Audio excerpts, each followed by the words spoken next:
Saya Andi Udin Saransi, fungsional Pranata Laboratorium Pendidikan atau PLP, yang akan menjelaskan prosedur kerja atau standar operasional prosedur dari cara kerja penggunaan alat maupun pemakaian bahan serta protokol masuk maupun praktikum dan penelitian di laboratorium nutrisi dan makanan ternak Fakultas Peternakan Universitas Udayana.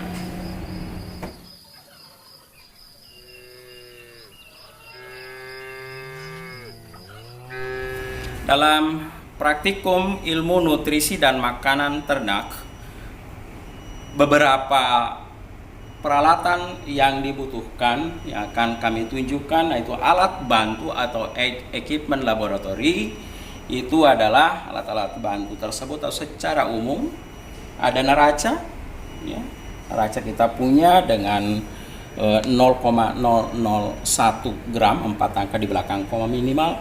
Ini maksimum 250 gram, 250,0000 gram. Oke, selanjutnya menggunakan vortex ini nanti penggetar agar sampel bercampur secara sempurna di larutannya nanti. Kemudian selain vortex ada kita menggunakan pipet otomatik. Ini adalah mereknya Evendov. Nantinya akan kami terangkan satu persatu dari peralatan ini sesuai dengan standar operasi prosedurnya, ya. Selain itu ada, ini adalah corong Buchner, ya. Ini corong Buchner atau juga disebut sebagai penyaring Buchner karena dilengkapi dengan saringan yang ada di dalamnya dengan bantuan pompa vakum. Selain alat-alat bantu tersebut, ada juga alat-alat bantu yang kita gunakan yang biasa kita kenal dengan glassware atau alat bantu berupa gelas, dan beberapa dengan perkembangan teknologi beberapa alat gelas sudah diganti dengan plastik. Kita lihat alat-alat gelas yang kita butuhkan, yaitu ini adalah tabung Favodes. Ini nanti untuk penentuan volatile fatty acid VFA, ya, VFA total akan kita gunakan alat ini.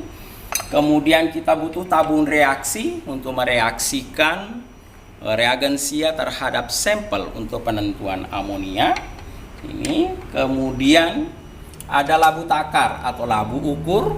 Ini sebetulnya 50 mili. Di sini ada batas meniskesnya, ya, batas meniskes yang ada di sini untuk menstandarisasi atau membuat larutan standar pada amonium sulfat yang kita gunakan sebagai standar untuk penentuan amonia nantinya. Kemudian kita butuh Erlenmeyer umum, kemudian kita butuh beker gelas dengan berbagai macam ukuran nantinya. Kemudian ada pula, ini adalah volumetera, ya, yang kita gunakan pada saat nanti di in vitro, ya, nilai cerna bahan kering maupun koefisien cerna dari bahan kering maupun koefisien cerna dari bahan organik suatu pakan, ya. Ini otomatis dengan volume 25 mili, ya, setiap sampelnya untuk kebutuhannya. Oke. Kemudian dalam bentuk plastik seperti ini adalah kuvet dalam bentuk plastik. Kemudian ini penentuan nantinya untuk amonia akan masuk ke spektro. Kemudian ini adalah tabung in vitro, ya, plastik juga. Ini adalah ada terahannya di sini, adalah skala. Ini sampai dengan 45 dan terakhir di sini 50, ya. Tetapi kalau sampai ke atas nanti untuk penentuan uji fisik, ya, khususnya pada penentuan berat jenis, ya, pada sampel itu nanti pada sampai dengan di atas ini adalah 55 mili. Ya, ini akan alat gelas tadi yang kami sebutkan dan juga alat plastik sebagai pengganti gelas di praktikum. Ini kita juga membutuhkan desikator. Ini yang sudah paham semester 2 yang lalu. Kemudian ada cawan porselen yang ada di dalam. untuk itu. Nah, sebelum ditimbang ditetapkan atau ditempatkan dulu di dalam desikator agar tidak terkontaminasi dengan udara luar. Jadi selain alat-alat gelas dan plastik tadi, kita juga ada labu semprot yang berisi dengan Aquades ya. Apabila ditekan, maka pada ujung labu akan menyemprot keluar atau akan keluar Aquades yang umumnya ini digunakan pada saat membilas. Misalnya seperti ini ya, membilas secara keseluruhan ya pada dinding maupun nanti pada saat pengenceran kita menggunakan labu semprot ini dengan memasukkan Aquades perlahan demi perlahan. Oke. Ya, tadi kita sampaikan bahwa pipet otomatis ini tentunya tidak serta-merta hanya dengan pipetnya saja, dibantu dengan tip ya. Ini tip ini dimasukkan ke sini ya. Dan tipnya ini bermacam-macam sesuai dengan ukuran masing-masing dari pipet yang dimiliki. Yang ini adalah 10 mili ya. Kalau yang ini adalah 1 mili. Ya, kalau di sini dilihatnya adalah 1000 mikroliter ya. Jadi ini adalah 100 sampai dengan 1000 mikroliter. Oke, tentu tipnya di sini adalah yang lebih kecil. Oke, inilah semuanya alat-alat bantu dari gelas dan plastik ya. Selanjutnya kita lihat selain alat plastik sebagai alat bantu maupun alat-alat gelas ini serta beberapa equipment atau aid laboratory, tentunya kita juga ada dalam bentuk yang lain. Ini adalah spatula yang besar, kemudian atau sendok untuk mengambil sampel. Nah, ini adalah spatula yang lebih kecil. Ya, biasanya ini yang 0,25, 0,2 sampai dengan 1 gram. Ini yang kita gunakan untuk itu. Ya, ini ada 2 macam. Kemudian alat bantu yang lainnya adalah kita menggunakan pinset untuk mengambil cawan dan lain sebagainya. Kemudian ada gegep. Gegep ini untuk mengambil cawan dari tanur ya. Untuk mengambil cawan, misalnya ini cawannya, kemudian kita ambil ya. Kemudian setelah itu letakkan, bukan meletakkannya dengan cara ke bawah seperti ini, tetapi letakkanlah dengan cara menghadap ke atas ya, agar yang ada pada gegepnya ini itu tidak menyentuh debu-debu yang ada pada tembok atau pada lantai yang di sini. Oke. Selanjutnya, selain alat ini kita juga menggunakan gegep panas ya, anti panas ini pada penentuan nantinya di VFA. Jadi kalau tadi alat bantunya untuk VFA itu alat gelasnya dengan tabung Favodes ini, maka nantinya kita menggunakan alat bantu gegep ini untuk mengambilnya seperti ini. Ya, mengambil dengan cara seperti ini. Namun demikian tetap ada tangan di bawah. Ini panas di atas 105, maka kita selalu menyiapkan ada alat di bawahnya agar tidak jatuh. Kalau jatuh minimal ada di sini tempatnya untuk baring untuk itu, menyelamatkannya. Namun demikian kita juga selalu menyiapkan dengan sarung tangan anti panas. Kalau dulu kita menggunakan sarung tangan asbestos. Ya, biasa pada orang-orang yang di tukang las menggunakan itu. Kalau kita ya, kalau datang ke supermarket ada yang anti panasnya yang bentuk seperti ada kuning-kuning seperti ini untuk menghambat panas ya. Jadi kalau tadi mengambil dengan menggunakan bantuan gegep tabung Favodes ini, kemudian ada di bawahnya selalu ya, untuk menyiapkan apabila mengambilnya ya, dan ada siap. Alat ini sebagai tadi untuk pengaman dari panas, karena ini pada proses VFA parsial nanti ini suhu di atas 100 derajat Celcius, yaitu suhu didih ya, untuk menguapkan volatil fatnya ya, untuk akan jatuh, kemudian itu yang akan kita tentukan total dari VFA-nya. Ya. Selanjutnya kita menuju ke alat.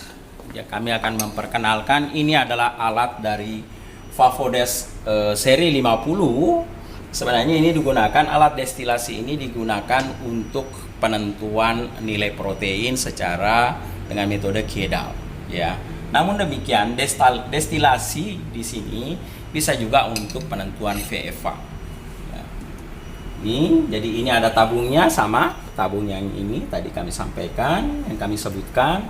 Jadi kalau dalam keadaan panas, jadi prosesnya adalah dia akan naik, pemanasan terjadi, kemudian nanti akan turun ke sini, ya. Jadi hasil uap yang didesak VFA total ini dia akan menetes di sini.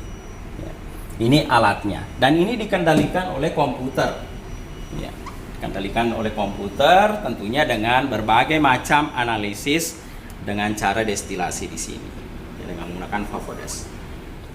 Ya, sekarang kami akan mengenalkan alat untuk penentuan nilai cerna, koefisien cerna pada bahan kering maupun koefisien cerna bahan organik dengan cara in vitro. Jadi kita menyerupai ternak dengan menggunakan alat.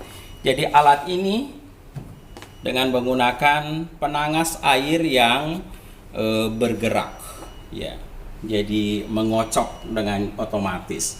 Jadi dia biasa disebut dengan shaker, ya, shaking bath, ya, untuk ini.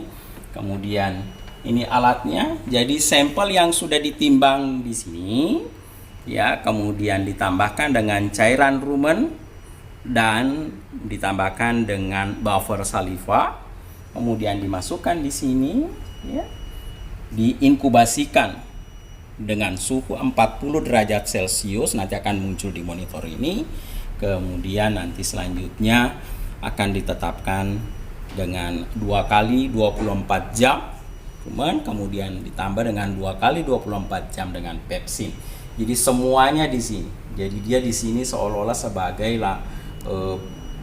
ternaknya yang berisi rumen yang ada di sini yang kita contohkan ke dalam alat. Selanjutnya, setelah kita melihat alat untuk menginkubasikan secara in vitro dengan nama alat ini adalah shaking bath atau shaker, kita akan melihat ruangan asam. Ya, jadi ini adalah ruangan asam, yang mana di ruangan asam ini kita akan mereaksikan bahan-bahan kimia ataupun pencampuran yang untuk mengamankan diri. Karena apabila direaksikan di ruang terbuka, maka kita akan mendapatkan suatu problem. Karena ada beberapa zat yang iritasi. Dalam penentuan di praktikum nutrisi ternak ruminansia ini, pada penentuan amonia kita menggunakan bahan kimia dengan fenol dengan konsentrasi 10%. Apabila penutupnya ini saya buka, maka begitu cepat uap akan naik dan bisa terhirup, kemudian akan menjadikan kita menjadi suatu problem karena bahan yang iritasi, kena mata, uapnya, atau masuk ke dalam saluran pernafasan yang dapat merusak dari tenggorokan, perlendiran yang ada di tenggorokan untuk itu. Oke. Kita lihat, jadi untuk mereaksikan ini fenol, kita di dalam ruang asam ini. Kita nyalakan lampunya agar bisa kita kelihatan.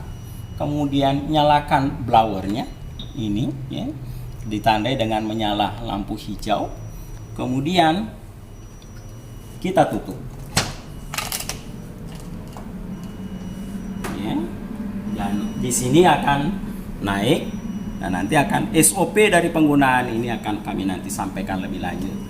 Jadi untuk bekerja di sini selalu menggunakan protap lebih lanjut adalah dengan menggunakan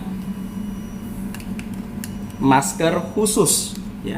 Ini masker khusus dan kacamata khusus pula, bukan kacamata yang saya gunakan ini. Ini kita lepas. Kemudian saya ganti dengan kacamata khusus anti apabila kena kecipratan atau uapnya tidak langsung mengenai mata. Jadi ini akan tertutup secara sempurna, hampir sempurna. Tutup, kemudian gunakan masker. Ini, kemudian saya mengambil Saya membuka, kemudian saya ambil, kemudian saya reaksikan dengan di sini. Setelah itu agak menjauh sedikit. Jadi kita mundur beberapa meter, 2 atau 3 langkah. Biarkan fenol bereaksi sehingga nantinya tidak terlalu memberikan uap maupun reaksi kimia lebih lanjut yang dapat membahayakan kita. Ya.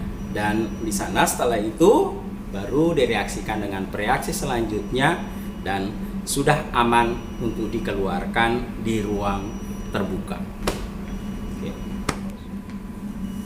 Selanjutnya setelah kami mengenalkan alat pengaman diri dengan ruang asam ini, saya akan mengenalkan lebih lanjut alat sentrifuge yang kita gunakan pada praktikum ini, ya. Jadi sampel yang sudah diinkubasikan secara berturut-turut dengan cairan rumen dan larutan pepsin ini akan kita selanjutnya sentrifuge untuk memisahkan antara supernatan dengan filtratnya. Oke, kita lihat alatnya. Jadi ini alatnya, alat sentrifuge kita ini dengan merek Herolab. Nantinya akan kami sampaikan lebih lanjut tentang SOP dari penggunaan alat ini ya. Kita buka, kemudian setelah terbuka, nah ini alatnya, kemudian nanti dimasukkan di sini ya. Tabung in vitro yang kita selesaikan ini dimasukkan di sini secara seimbang ya. Jadi di sini ada bisa masuk langsung 3 sekaligus. Jadi 3 dan 3 serta. Jadi di sini ada 6. Jadi sekaligus bisa masuk sejumlah yang telah ditetapkan di sini. Ya. Dengan kecepatan 2500 pada 15 menit.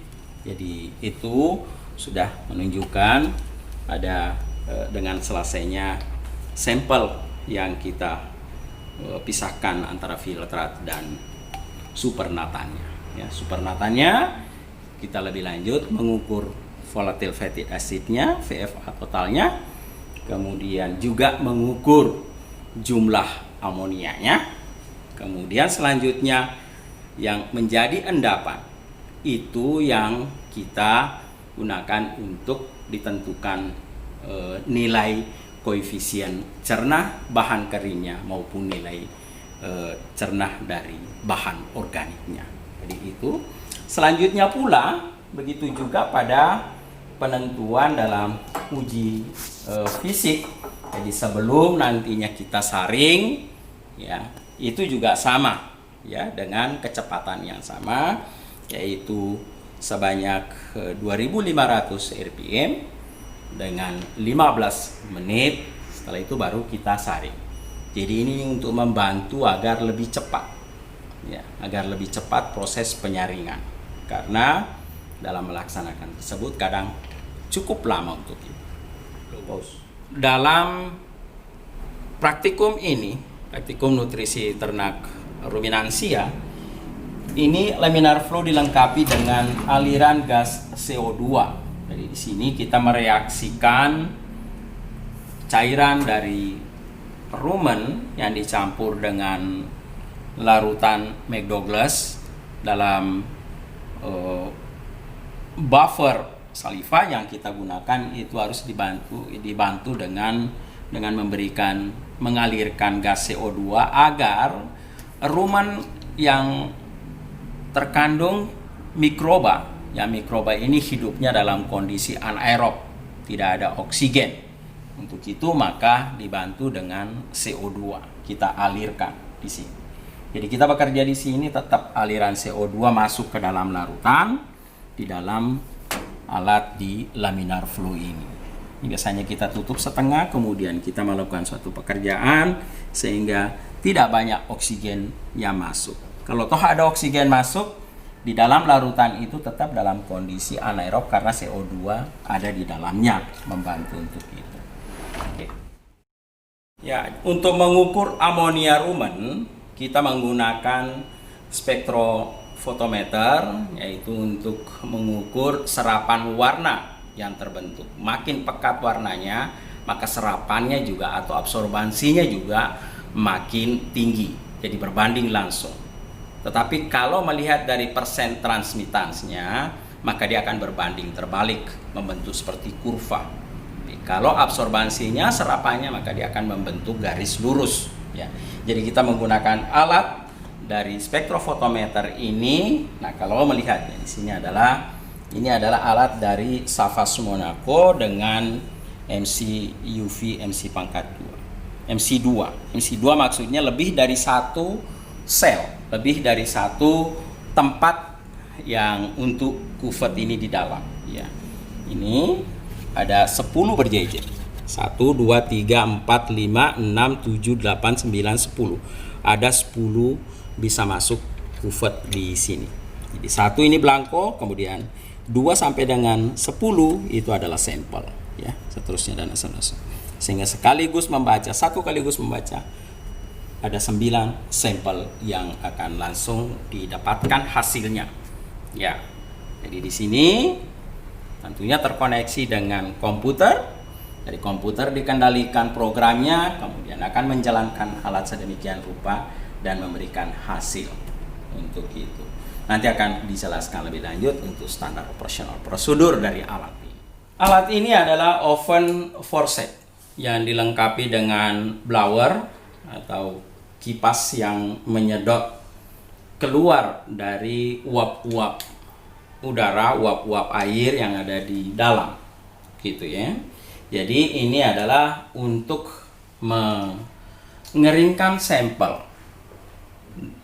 segar, misalnya hijauan pakan yang kita dapatkan dari lapangan, rumput misalnya, atau semak, daun-daun dari semak maupun daun-daunan dari pepohonan untuk makanan ternak. Jadi dikering ovenkan di sini pada suhu 70 derajat Celcius selama 2 kali 24 jam. SOP dari alat ini akan nanti kami berikan untuk itu. Selanjutnya setelah digiling sampelnya dengan menggunakan hammer mill sehingga menjadi pori-porinya sisa menjadi tepung dengan ukuran diameter 1 mm. Selanjutnya kita timbang untuk tentukan bahan keringnya. Jadi penentuan kadar bahan kering kita menggunakan oven hemat ini dengan suhu 105 derajat Celcius, ya. Di sini kemudian artinya dimasukkan ke dalam seperti yang kita lihat yang ada di tray ini, ya. Ini ada kertas saring, ya. Kemudian ini adalah cawannya. Oke. Alat dari Heraeus Instrument. Ini adalah equipment untuk penentuan nilai abu. Jadi biasa kita dengar dengan nama tanur atau furnace.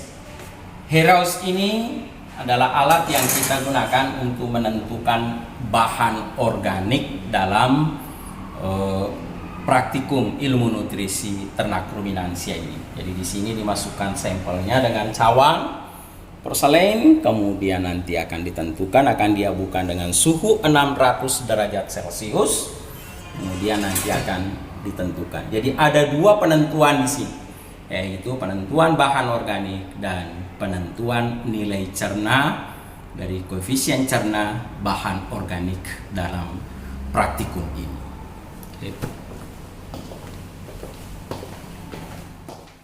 Terima kasih telah mengikuti dan memperhatikan dengan baik dan cermat dari standar operasional prosedur dalam penggunaan alat maupun pemakaian bahan serta protokol masuk laboratorium di lab nutrisi dan makanan ternak Fakultas Peternakan Universitas Udayana.